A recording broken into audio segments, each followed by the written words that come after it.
उस रात की ठंडी हवा मेरी हड्डियों तक उतर रही थी और अजीब सी खामोशी मेरे छोटे से शहर के हर गली कूचे में ऐसे फैली थी जैसे कोई अनकहा इल्जाम सबके सिर पर रखा हो। मैं अपने कमरे में अकेला बैठा था और दीवार पर लगी पुरानी घड़ी की टिक टिक कमरे में डर का एक और गूंजता हुआ एहसास पैदा कर रही थी।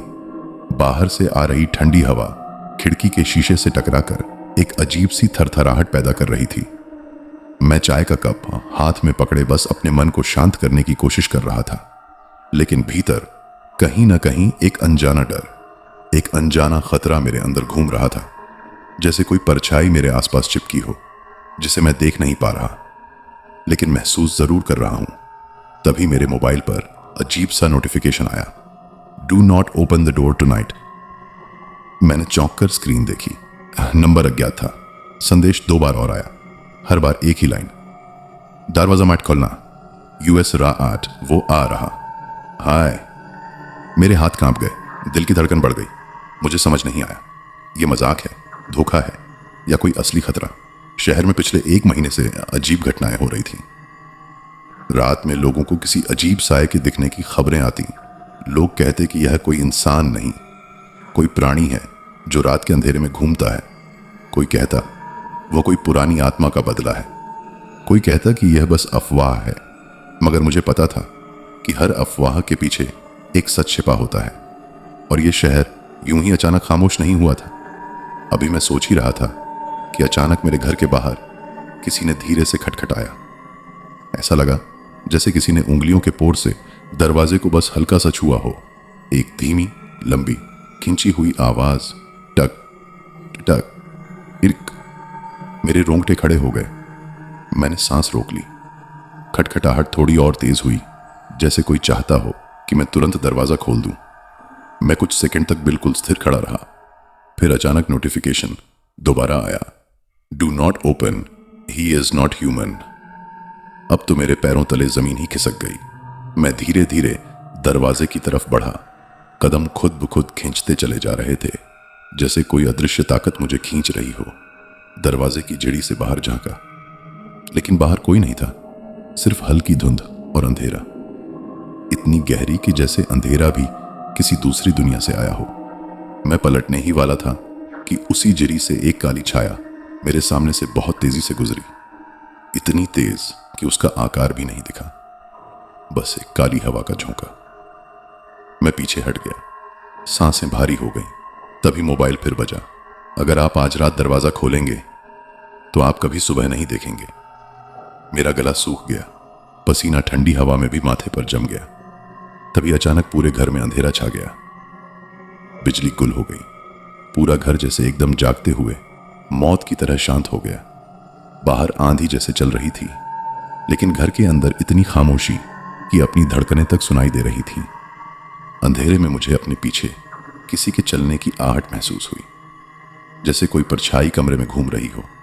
मैंने तुरंत टॉर्च ऑन की और चारों तरफ रोशनी फैलाई, लेकिन कुछ नहीं मिला। पर मेरा दिल कह रहा था कोई है, मैं अकेला नहीं हूं। मैंने टॉर्च दोबारा घुमाई और अचानक खिड़की के शीशे पर धुंध की एक उंगली से लिखा हुआ दिखा, ओपन द डोर। मैं चीखते चीखते पीछे गिर पड़ा। यह कैसे हो सकता था? मैं अकेला था, खिड़की अंदर से बंद थी, कोई अंदर आया ही नहीं। फिर यह किसने लिखा? ठीक उसी समय बाहर दरवाजे पर भारी जोरदार धक्का लगा।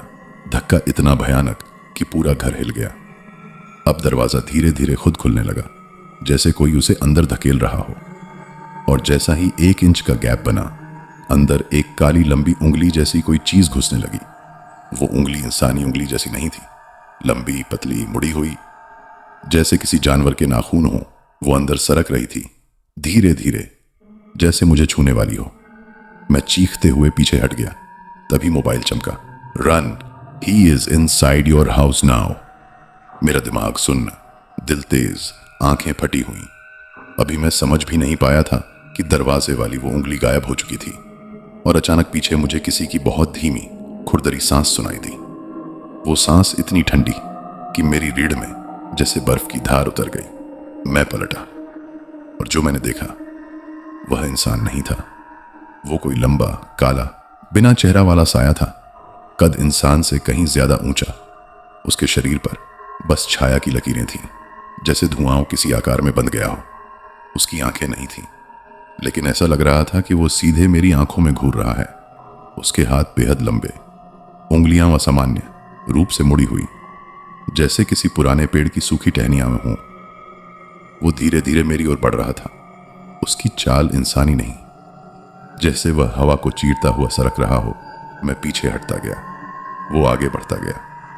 उसके हर कदम पर फर्श जैसे कराह रहा था।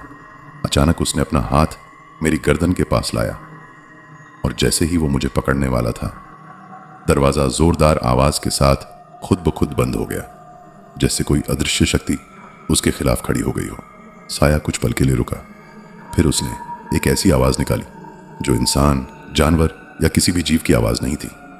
वह आवाज सीधे मेरे दिमाग के अंदर उतर रही थी।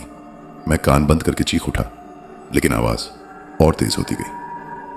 और तभी अचानक सारी आवाज बंद, पूरा घर एकदम शांत, और वह साया गायब।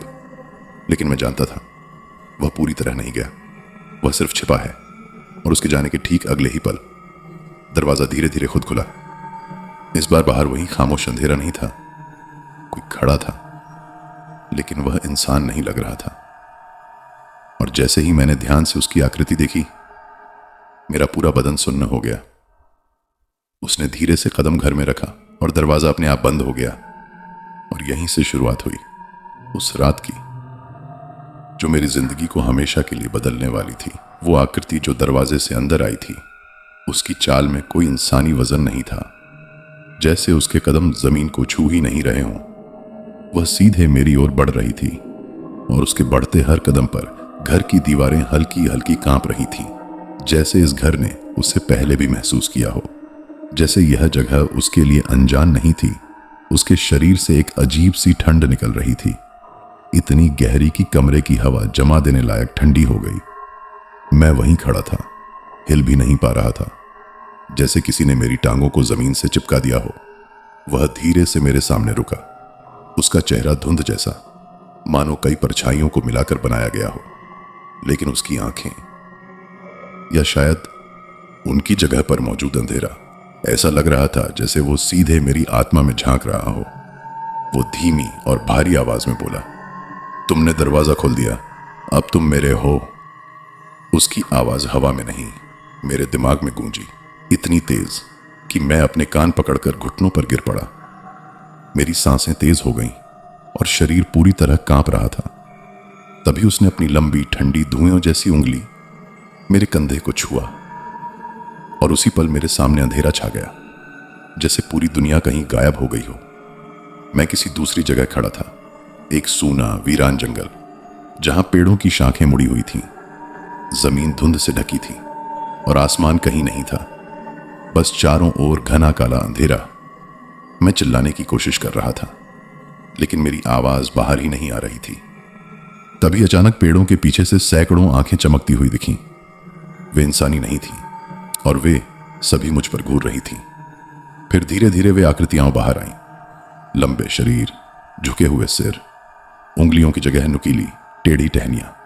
वे सब मेरे आसपास गोल घेरा बनाकर खड़ी हो गई।